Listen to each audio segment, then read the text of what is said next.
So thank you for jumping back in on another Cardano news update. I'm Peter Bury. If this is your first time here, please consider giving me that thumbs up, click subscribe, click on the notification bell. Really helps with that YouTube algorithm, especially in this bear market. It is hard to get views. So anything that you guys can do would really help out. But let's get into the news updates for this week. So this first news update here is from Mehen Finance and Charlie 3.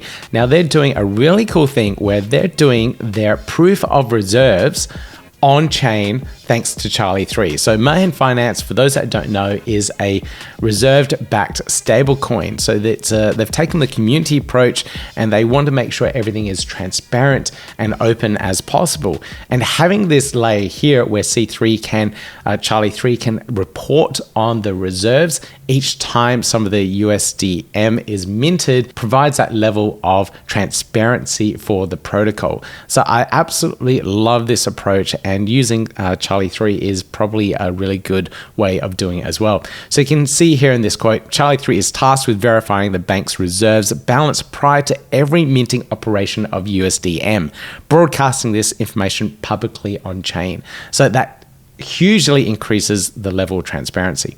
Now, how does this actually work? Each time the USDM token is minted, Charlie 3, through its decentralized nodes, accesses the bank account's information through the API, through a bank's API, I'm assuming. And it verifies the reserve balance each time it goes to mint. So I absolutely love that they're using the integration there and verifying that fiat reserves in their bank accounts. Now, compared to other fiat reserve stablecoins, they usually have to get audited, and some, like USDT, aren't transparent at all, and we really don't know what or how much assets are backing that particular stablecoin. It could collapse at any moment or depeg, we just don't know, or it may not. It may be totally fine and be stable forever. But having this high level of transparency really builds that level of trust factor in there. And because it's done in a decentralized way, I really, really like that approach. So congratulations to the team there, Mehen Finance and Charlie 3, for that collaboration and building that transparent reporting layer there.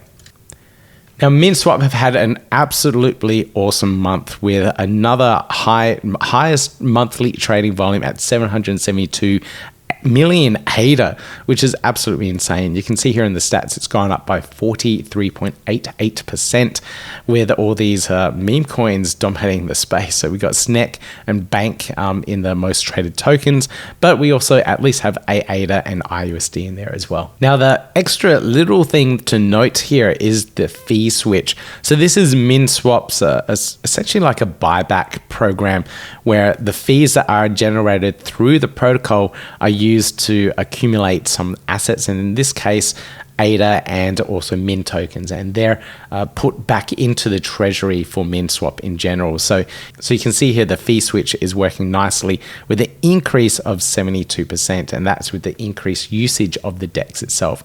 So really good to see, and absolutely love what the Minswap team are doing. Now, they're also doing a lot of governance on their protocol, and I love the way that the governance works. A lot of protocols, a lot of DEXs and DeFi protocols on Cardano are embracing the governance side of things. And this one here, this is their AADA delegation proposal. I managed to vote on this one just before it closed, and looks like the result for this one has gone through a randomized decentralization of their AADA. So that AADA is now being randomly delegated to various stake pools that have signed up for this particular program.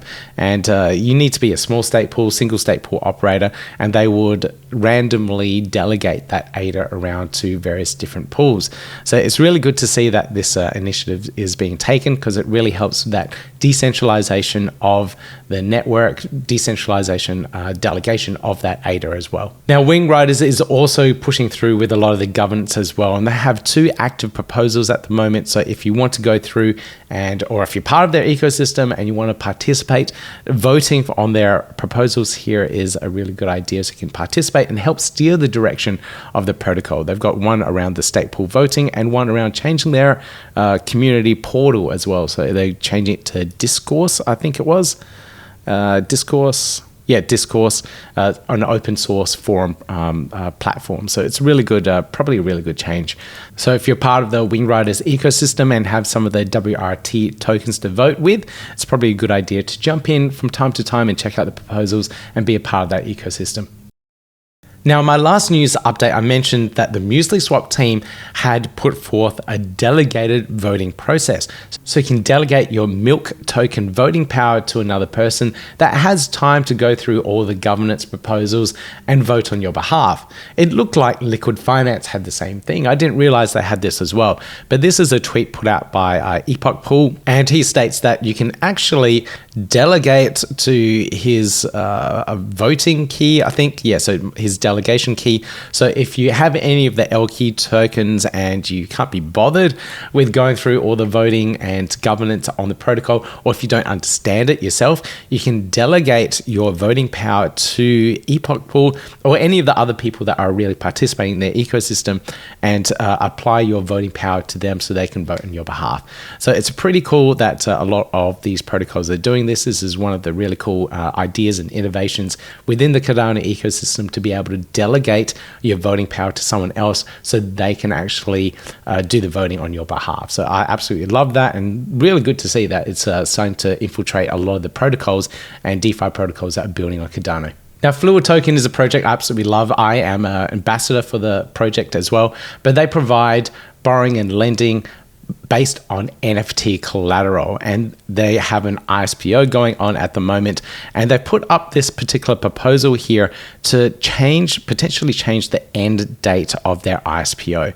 So they've got a proposal here. If you're a part of that ISPO, it's probably worth checking this one out and using the platform here. I'll put a link to it in the show notes for you guys, but they've got a lot of different voting options, so please check this one out, and it could potentially change the date of the ISPO endings. So make sure you check that out. If you are a part of the ISPO, it's always really good to keep yourself up to date and informed about these decisions and changes for anything that you're delegating to. Now, if you do want to find out more about the ISPO, you can get to their website, ispo.fluidtokens.com, and you can find all the stake pools that you can actually delegate to. Now, they do have their own master stake pool, their own stake pool where you can delegate to. They've got 25 million ADA at the moment on that particular pool. It's a 99% fee pool, which means they take essentially all of your ADA rewards, and in return you get some of the Fluid tokens. But they also do have a whole bunch of community pools here which you can also delegate to. You get a small amount of the Fluid tokens, but then you also keep and retain your ADA rewards minus the stake pool fees that are normally there. So you can check out all the pools here. All these pools are ordered by smallest live stake to the highest live stake, but you can find a pool that you really resonate with if you want to be a part of this ecosystem and be a part of the Fluid token and gain some of the Fluid tokens, I should say. Now, this is a really cool innovation that the team have put out, and this makes borrowing and lending on their protocol so much quicker and easier. And this is pool lending. So at the moment, it's peer-to-peer lending on their protocol, but they've just released this out so you can pool lend various assets. They have a full article here that goes through it so you can get a better understanding of exactly how it works. And I will be putting out a video on this as well, so you guys can get a really good walkthrough tutorial on how to use their pool lending platform. Absolutely love what they put together here. And you can see here on their website a brief overview of how it works. So I've connected my wallet, and they've got various projects that you can interact with, and you can see here Ape Society, Space Buds, Clay Nation, some really popular NFT projects. So you can provide liquidity against these particular projects and then use those NFTs as collateral to take out a particular loan. So I will put a video out for it, so make sure you check out the YouTube channel, subscribe and click on that notification bell, and you'll get a notification as soon as that video is out. So Levvy Finance is another protocol that is building a borrowing lending protocol on Cardano using NFTs as collateral.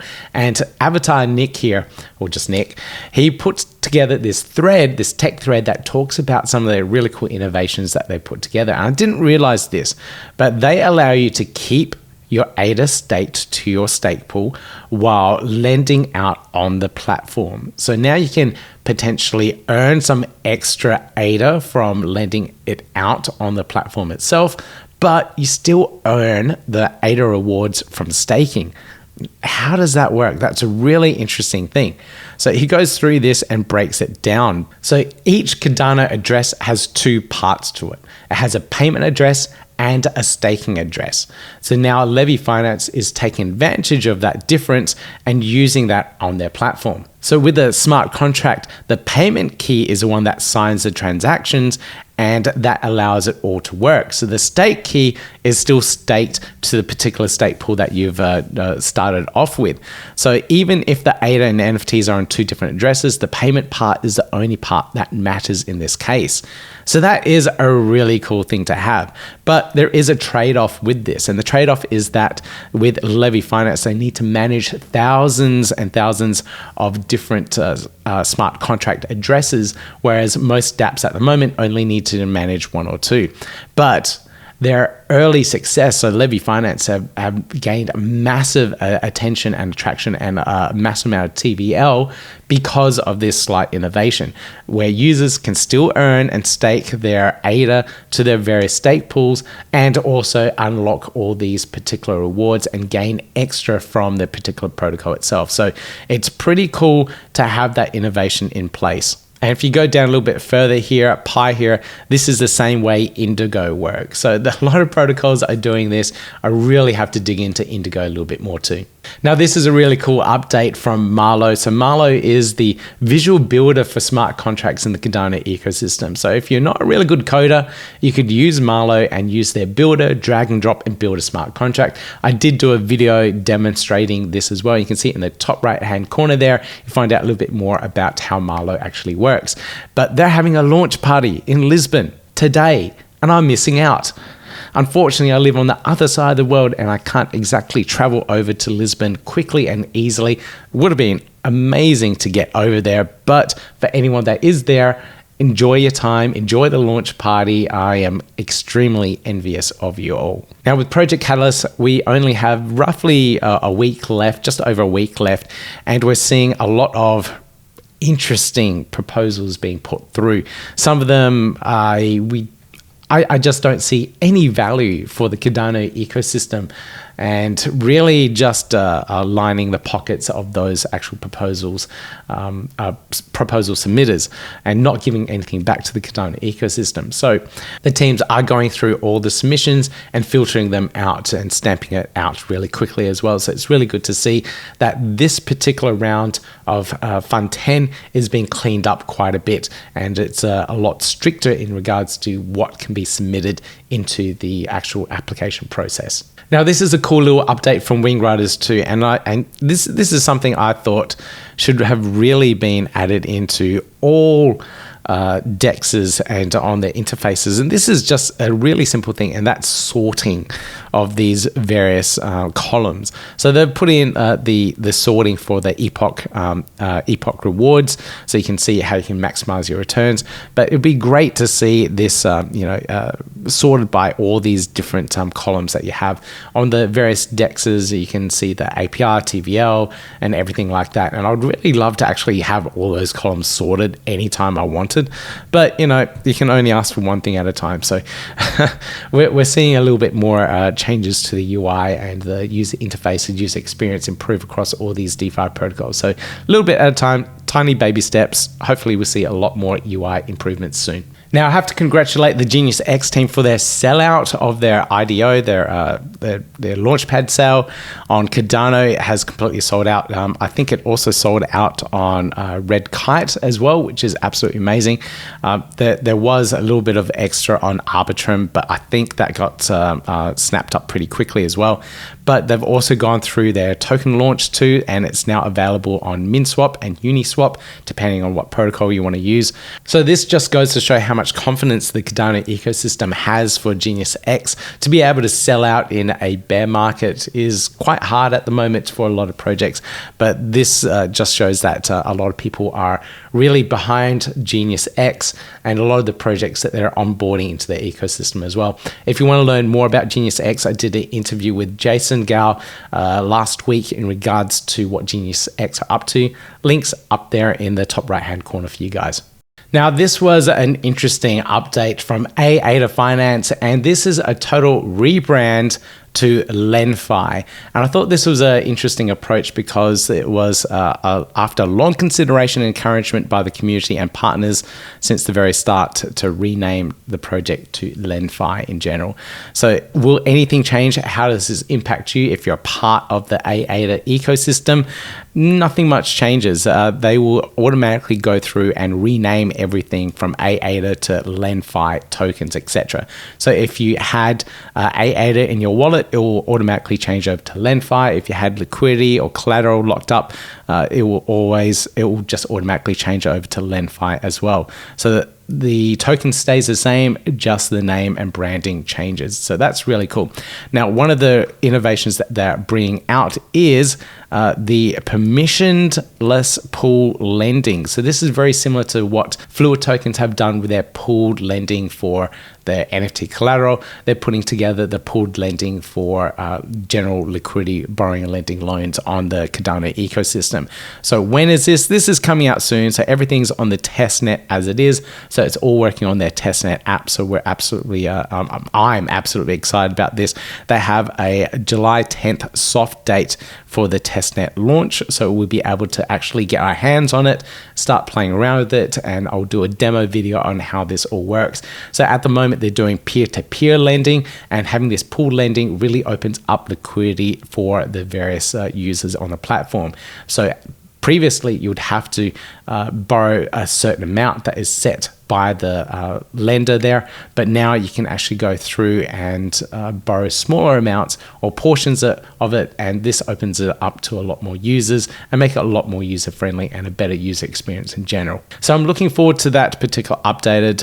They're excited, I'm excited, and this whole rebrand around this time to also help push their brand new product is probably a really good idea. Now, this is a bit of a sad news story in the Cardano ecosystem, and this is from Tango Crypto.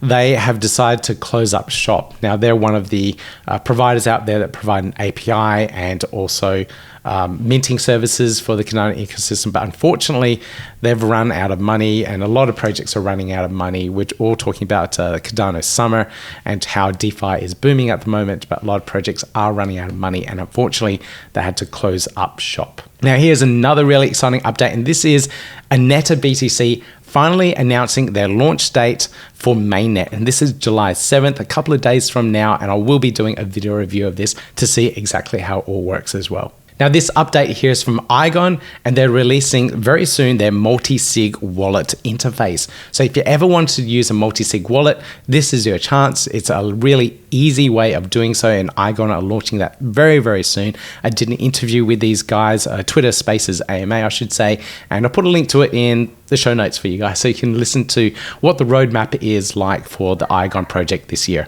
Now, this very last update I have for you guys is Pavia, and they've launched their Pavia playground. So if you've been waiting for this metaverse to launch, they've launched it. They've launched their playground, and you can start interacting with it. Download the app. I did download it. I tried to get it working, but I couldn't get it working, which is so annoying. But a lot of other people have, and they've been playing around with it. And I've seen a lot of videos being posted up about it as well. So if you're interested in this one, interested in some of these metaverses that are launching on Cardano, from the Clay Nations one, Pavia, and also Cornucopias, some really cool ones that are launching, and I absolutely love what these guys are doing. So check this one out. Again, links for you guys in the show notes, all in the bottom down there somewhere for you guys. So that's all of my Cardano news updates for this week. Now, some of you guys and girls out there know that I've been sick lately, and last news update I was coughing and spluttering all the way through it. I had to download it to edit it, and I'm actually still sick. I'm just pausing this video quite quite often to have coughing fits, and somehow I managed to get some sentences out and not pause it every few seconds. But anyway, hopefully I'll be back on the live streams very, very soon. But like I said earlier, really, really appreciate it if you give me that thumbs up, click subscribe, click on that notification bell. Helps with the algorithm, helps with the discoverability of the video as well. And maybe it will miraculously make me better as well. Anyway, I'll see you in the next video. Yeah, gotta do it like that. You've been listening to the Learn Cardano podcast. Gotta get it hype. Crypto is what we like, but this is not investment or financial advice. Gotta do your research, cause it's risky. We know it is. This show is educational and it's informative. Crypto's the future, really, it ain't no debate.